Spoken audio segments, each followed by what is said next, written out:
I think I just demonetized myself.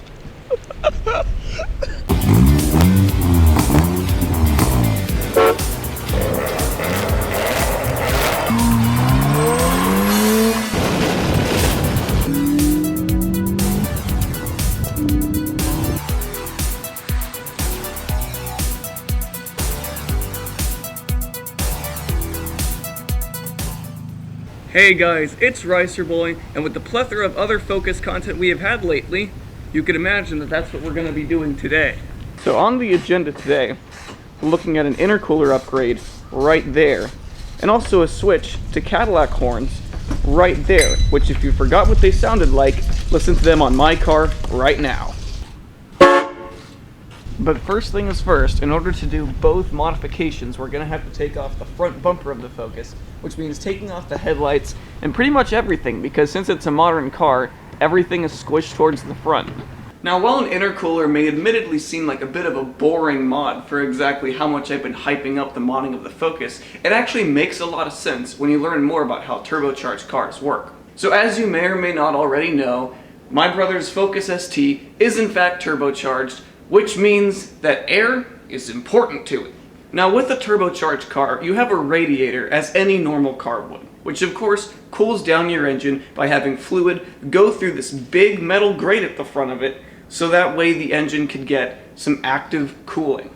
Now of course the turbocharger needs cooling as well, so you're probably asking, how does the turbocharger get cool? Well, that's why an intercooler exists, and it goes in front of the radiator, and at least in the Focus ST and many other turbocharged cars, is just slightly below where the radiator is. Now the problem with the stock one in the Focus ST is that because it is too small, it does not effectively cool the intake temperatures into the turbocharger when you're doing extended performance driving. So it means that even though Riceman's Focus ST makes 280 horsepower with its Ford Racing tune when it's doing its first pull, whenever it does a second pull, because the intake air temperatures raise by as much as 40 degrees at times, it means that he could be making less, like 250 horsepower. So I'm going to ask future ERBOI, who's currently editing this video, to put in some possible clips of some data logs that are taken of the intake temperatures of the Focus ST. And if he puts them in, that would be nice, but you think you got it from here, editing ERBOI? Oh my god, he expects miracles every single time. Ugh, I quit. Alright, sweet. Anyways, let's look back at that install.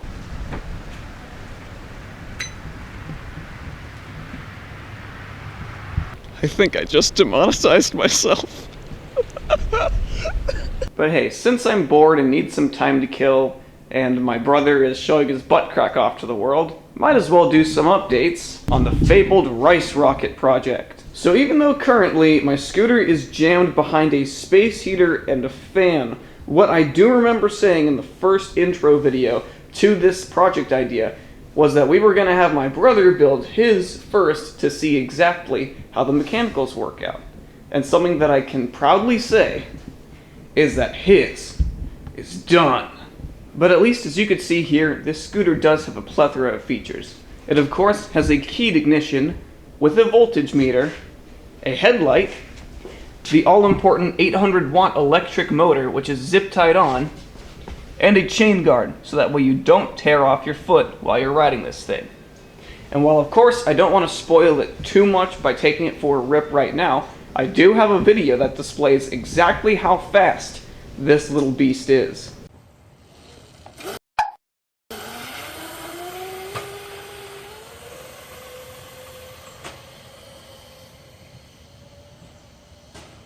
So then once I scrape together the extra $200 of parts needed to do that, I'm going to show you guys how to install all of that on my scooter. So after jacking up the front of the car and taking off 5 million or so Torx bolts, the bumper is ready to come off.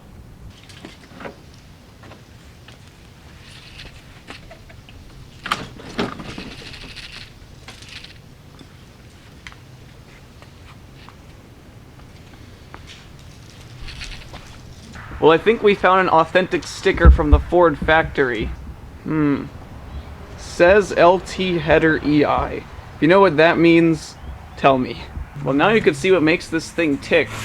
That is the stock tiny intercooler. This is actually a Ford racing part right here. This weird little intake thing. So this particular intercooler is made by Depot Racing. Hand welded, right? Mm-hmm. Completely custom. It's a whole lot bigger than the stock one, so it means that for autocross, you won't have to worry about overheating with those intake temperatures. Because colder air is denser. Denser air is more oxygen. More oxygen is better. So as you can see, those are where the stock horns are mounted on that flimsy little bracket. Hopefully we can replace those with the Cadillac ones, because those will actually have some presence on the road.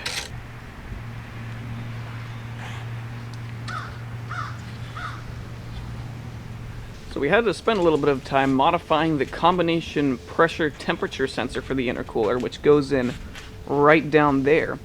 Because with the Depot Racing intercooler, apparently the hole for it's a different size or something.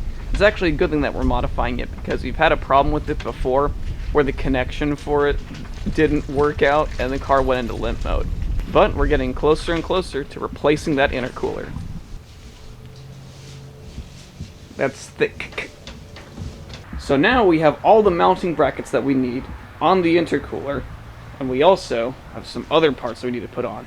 Yes, the kit did not include nuts that went on the stock bolts.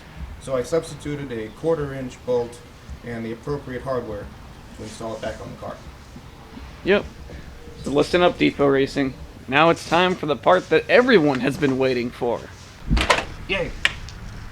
There's one side. And the other side. Alright, now to put on the new one. So you can see it for yourself, folks. Look at the difference in thickness and in size.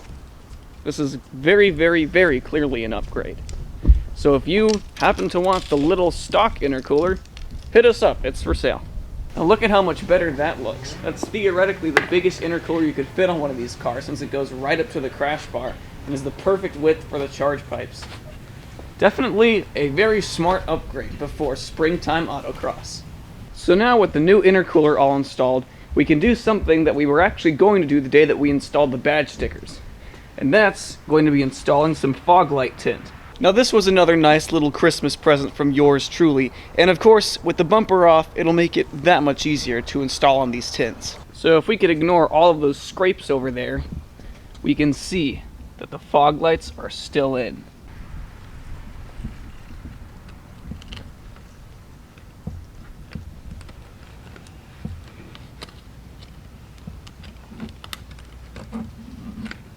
You already know we got the Hot Boy yellow fog lights.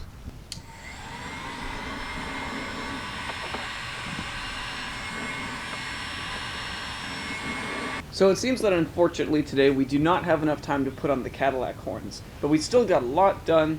I think the Focus will definitely look better, and of course will perform better after these mods. So let's just put everything back together and see how she looks.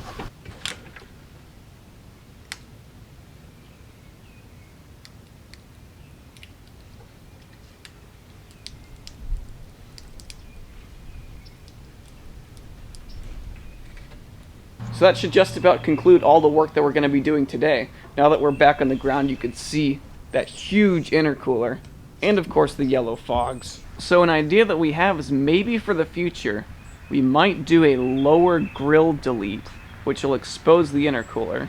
See if we end up doing that. And also tomorrow, there is a chance that our very own Camry owner might need some repairs, but I'm not sure if that'll be a separate video or if we'll tack that on, but I'll let you know.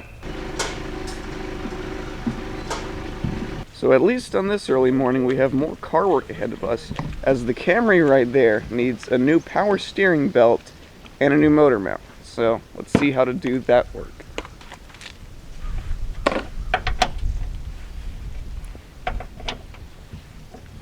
Even though that may be the easiest motor mount ever to access, it's pretty tiny.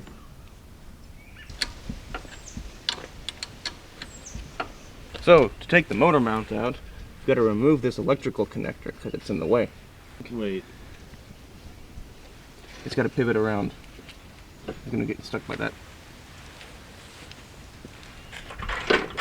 Rice man. Oh, good.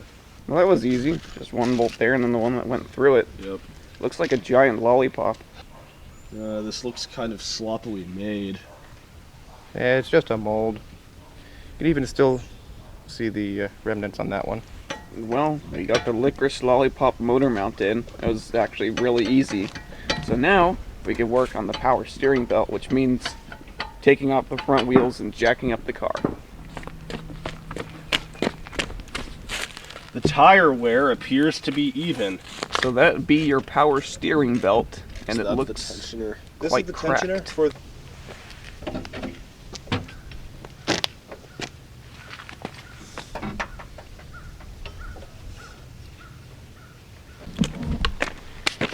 That there's the old belt. Here's the new one. I don't know if you could see exactly how bad that cracking is, but it's definitely noticeable. So for belts that do not have a spring-loaded tensioner, they do sell gauges, but a good rule of thumb is being able to deflect the belt about 1/2 inch, or being able to twist it 90 degrees on the longest run of the belt.